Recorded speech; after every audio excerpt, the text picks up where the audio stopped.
या देवी सर्वभूतेषु मां कात्यायनी रूपेण संस्थिता। नमस्तस्यै नमस्तस्यै नमस्तस्यै नमो नमः।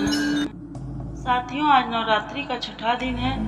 आज के दिन देवी कात्यायनी की उपासना करने से साधक को बल और बुद्धि का आशीर्वाद मिलता है और जीवन में आ रही सभी समस्याएं दूर हो जाती हैं। देवी कात्यायनी को मां भगवती का छठा रूप माना जाता है। धार्मिक मान्यताओं के अनुसार देवी पार्वती ने ऋषि कात्यायन के घर महिषासुर नामक दैत्य के वध हेतु इस रूप में जन्म लिया था। यही कारण है इन्हें महिषासुर मर्दनी के नाम से भी जाना जाता है। मां कात्यायनी की पूजा से विवाह संबंधी समस्याएं दूर होती हैं। धार्मिक मान्यता है कि इनकी कृपा से योग, वर और विवाह की सभी अड़चनें दूर हो जाती हैं। मां कात्यायनी सफलता और यश का प्रतीक है। भगवान कृष्ण को प्राप्त करने के लिए ब्रज की गोपियों ने इन्हीं की पूजा कालिंदी नदी के तट पर की थी। ये ब्रज मंडल की अधिष्ठात्री देवी के रूप में प्रतिष्ठित है। मां कात्यायनी देवी की कथा। रंभासुर का पुत्र था महिषासुर, जो अत्यंत शक्तिशाली था।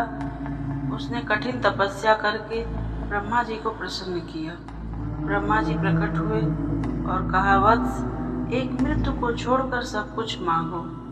महिषासुर ने बहुत सोचा और फिर कहा, ठीक है प्रभु, देवता, असुर और मानव किसी से मेरी मृत्यु न हो। किसी स्त्री के हाथ से मेरी मृत्यु निश्चित करने की कृपा करें। ब्रह्मा जी एवं मस्त कहकर अपने लोक चले गए।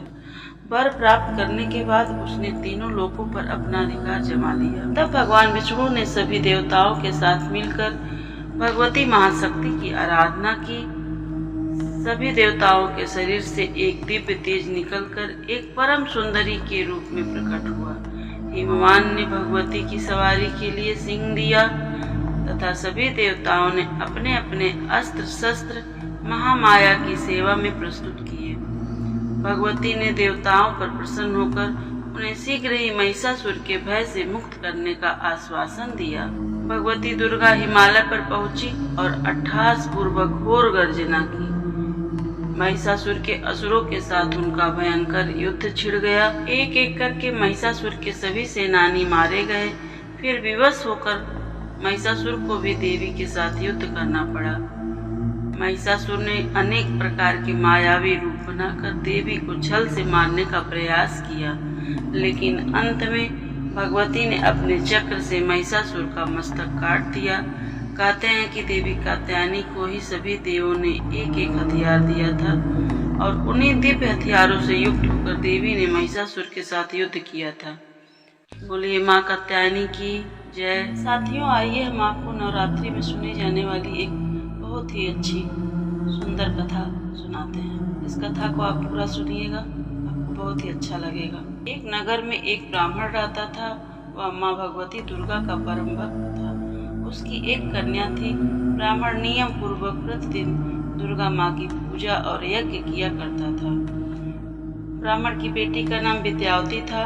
वह भी इस पूजा में प्रतिदिन भाग लिया करती थी। एक दिन विद्यावती खेलने में व्यस्त हो गई और खेलने में व्यस्त होने के कारण वह भगवती माँ की पूजा में शामिल नहीं हो पाई। यह देखकर उसके पिता को बहुत ही क्रोध आया और क्रोधवश उसके पिता ने कहा कि वह उसका विवाह किसी दरिद्र और बूढ़ी से करेगा। पिता की बातें सुनकर बेटी को बहुत ही दुख हुआ। उसने पिता के द्वारा क्रोध में कही गई बातों को सहर्ष स्वीकार कर लिया। कई बार प्रयास करने से भी भाग्य का लिखा नहीं बदलता है। अपनी बात के अनुसार उसके पिता ने अपनी कन्या का विवाह एक कोढ़ी के साथ कर दिया। विद्यावती अपने पति के साथ विवाह करके चली गई। उसके पति का घर नहीं होने के कारण उसे वन में घास के आसन पर रात बड़े कष्ट में बितानी पड़ी। गरीब कन्या की यह दशा देखकर माँ भगवती उसके द्वारा पिछले जन्म में किए गए पुण्य के प्रभाव से प्रकट हुई और विद्यावती से बोली, हे कन्या, मैं तुम पर प्रसन्न हूँ। मैं तुम्हें कुछ देना चाहती हूँ, मांगो, क्या मांगती हो? इस बात पर विद्यावती ने उनसे पूछा कि आप मेरी किस बात पर प्रसन्न हैं? कन्या की बात सुनकर देवी कहने लगी, मैं तुम पर तुम्हारे पूर्व जन्म के पुण्य के प्रभाव से प्रसन्न हूँ। तुम पूर्व पूर्व जन्म में भील की पतिव्रता स्त्री थी। एक दिन तुम्हारे पति भील द्वारा चोरी करने के कारण तुम दोनों को सिपाहियों ने पकड़कर जेल खाने में कैद कर दिया था। उन लोगों ने तुम्हें और तुम्हारे पति को भोजन भी नहीं दिया था। इस प्रकार नवरात्र के दिनों में तुमने न तो कुछ खाया और न ही जल पिया, इसलिए 9 दिनों तक नवरात्र व्रत का फल तुम्हें प्राप्त हुआ। हे ब्राह्मणी, उस दिनों अनजाने में जो व्रत हुआ, उस व्रत के प्रभाव से प्रसन्न होकर आज मैं तुम्हें मनोवांछित वरदान दे रही हूँ। कन्या बोली कि हे माँ, अगर आप मुझ पर प्रसन्न हैं तो कृपया करके मेरे पति के कोढ़ को दूर कर दीजिए। माता ने कन्या की यह इच्छा पूरी कर दी और उसके पति का शरीर माँ भगवती की कृपा से रोगहीन और सुंदर हो गया। यह थी माँ भगवती की कथा।